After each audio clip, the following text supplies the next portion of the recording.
Hey guys, I want to talk to you about histograms.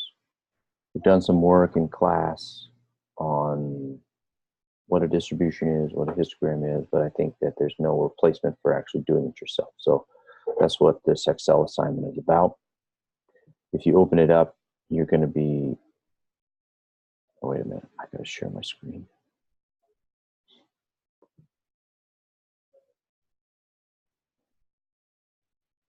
So if you open it up, you're going to be looking at this page, right? And so this tells you that this is about student age. And what they've done is they've set up a little tally chart for you, kind of the way I did in class, but they've split these students' ages up into ranges of 5 years, except for this last one, which is anybody over 60. And your first job is to create a histogram. So I'm going to walk you through how to do that. Of course, I'm not going to do it for you. I'm going to do it using kind of a random sample here. I'll just take a bunch of students, go over here.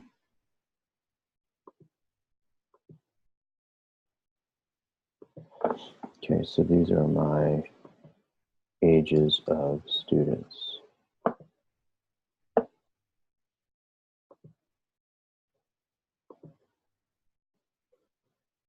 Okay, so first of all, remember that in order to make a histogram, we've got to be talking about quantitative data, which is numbers.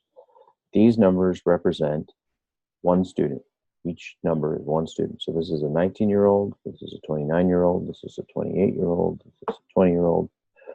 And what I'm going to do is I'm going to organize them into this tally chart. I'm going to just go ahead and copy this over.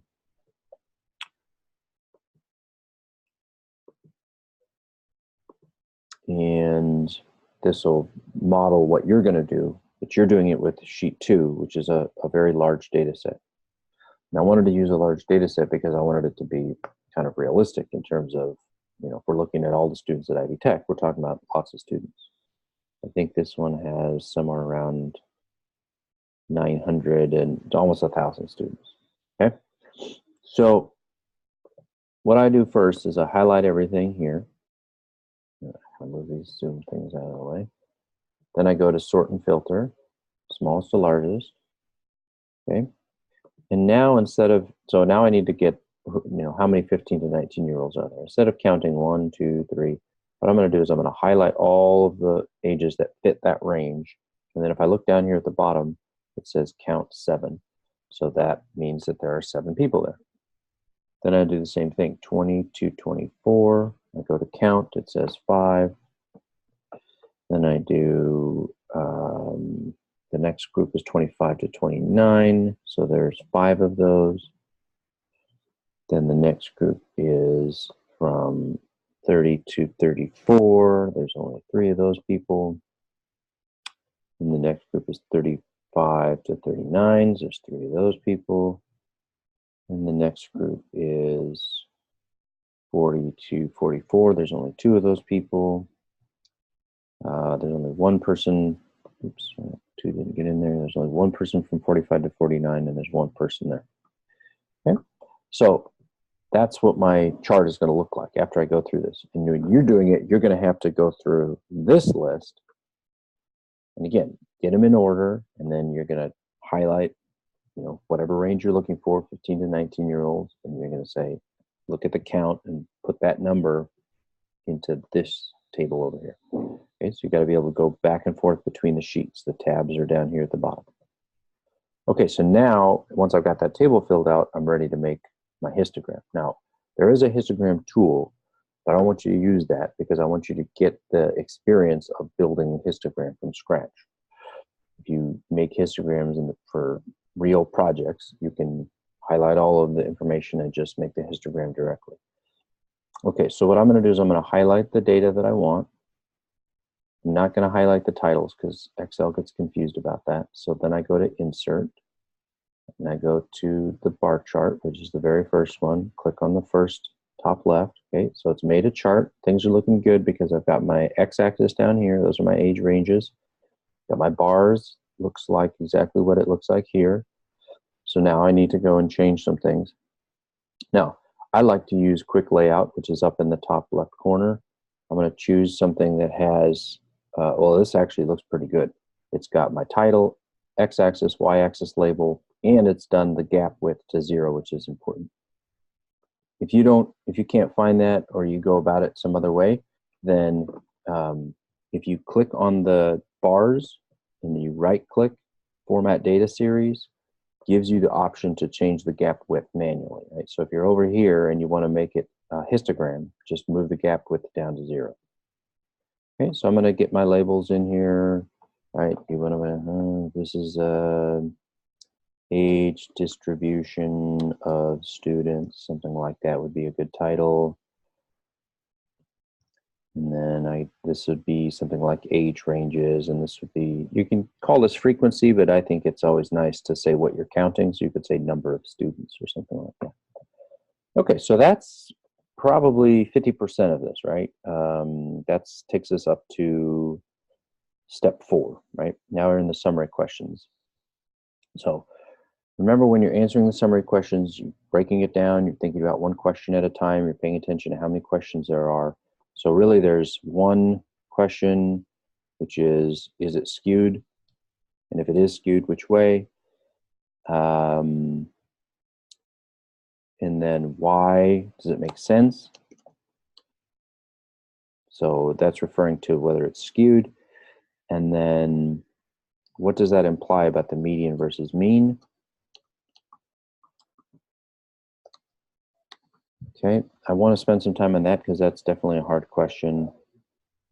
It says, use Excel sheet 2 to calculate and compare the median and mean. Okay, so I'm going to, again, do this with a smaller data set. If I do average here,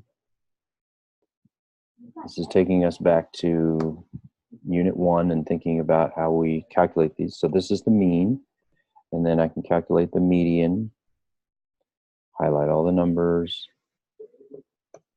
Okay, and that's the median. All right, so basically, the thing about skew, and the reason that people talk about skew, when they're looking at a distribution, it's pretty easy to see whether something's skewed. Let me see if I can use my little marker here. I'm going to go to, oh shoot. First I want to make a new sheet. Okay, so let's say that I am looking at a normal distribution. Okay.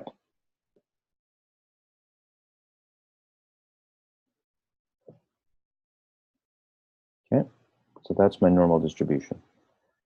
Oh, buddy, this guy's killing me.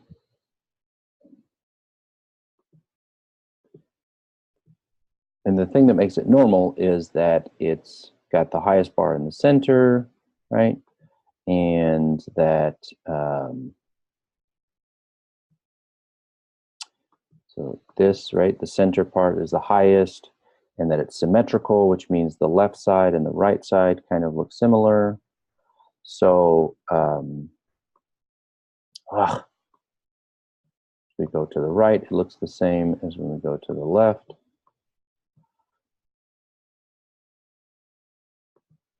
So that's the sort of two main features of the normal distribution. So that the highest bar is in the center, and the left and the right look similar as you go off. That's what makes it symmetrical. Now, if I've got something skewed, then I've got something that looks a little different. Let me see if I can fix this issue with, put this down.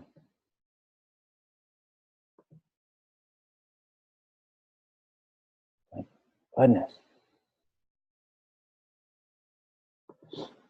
Okay, never mind. So remember, the skewed situation, you have maybe a lump off to one side. Okay, so this situation is a skewed left situation. And again, your instinct, my instinct is, hey, look at this lump over here on the right.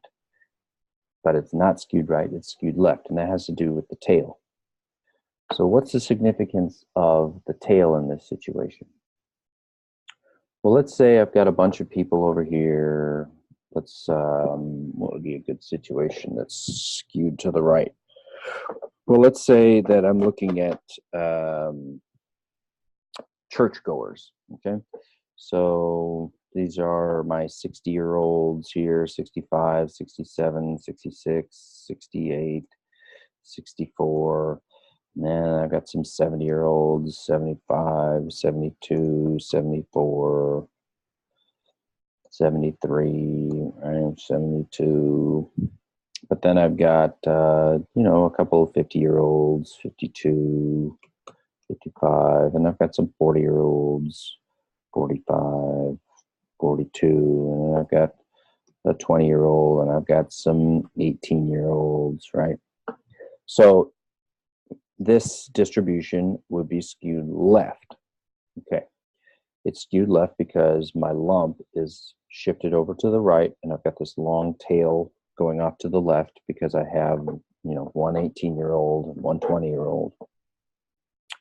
Now notice that it makes sense that this couldn't be symmetrical because, you know, if my middle range here is somewhere in the 60s, I can go 5 decades before that down to the people who are in their teens or their 20s, but it's not very easy to go 4 decades above that or 5 decades above it. We're talking about people who are 110, right? Probably aren't living that long.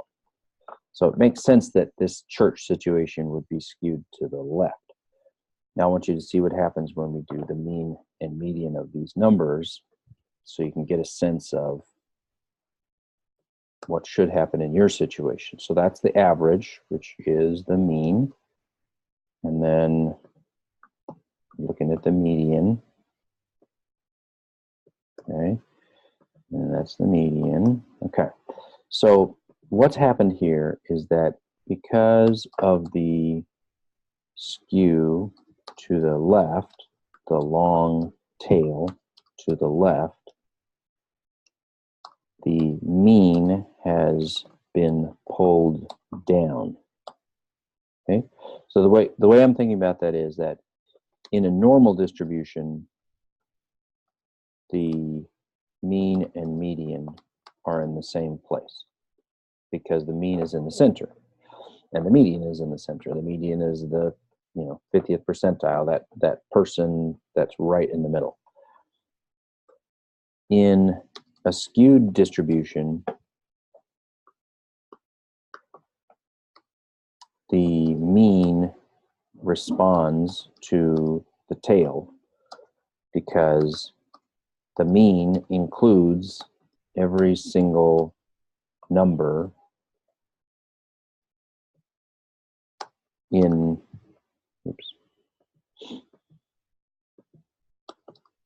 in the data set.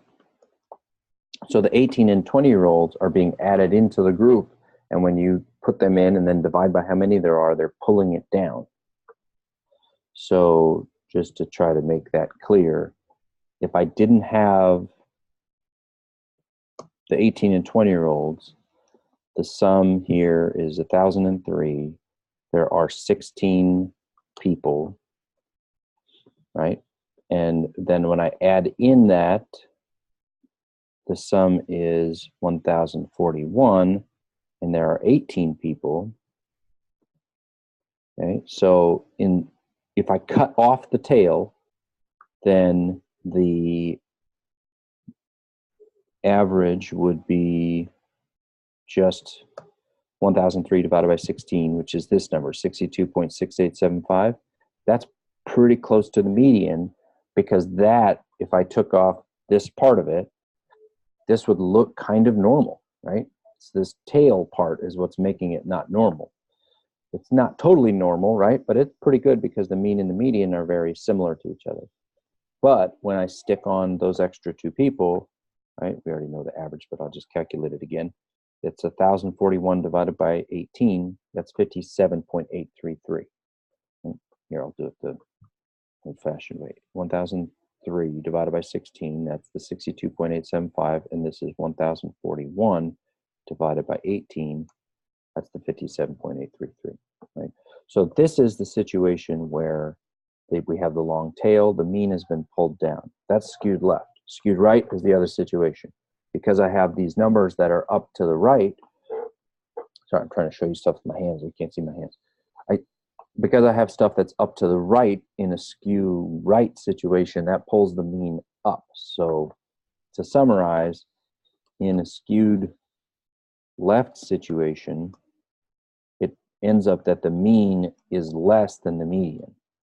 In a skewed right situation, it's a little more complicated than this, but this is a general rule. The mean is greater than the median. And that's, again, because of the tail. If the tail is long to the left, then that pulls the mean down. If the tail is long to the right, then that pulls the mean up. Okay, well, I think that's all you need to know for histograms. Let me know if you have individual questions. Talk to you later.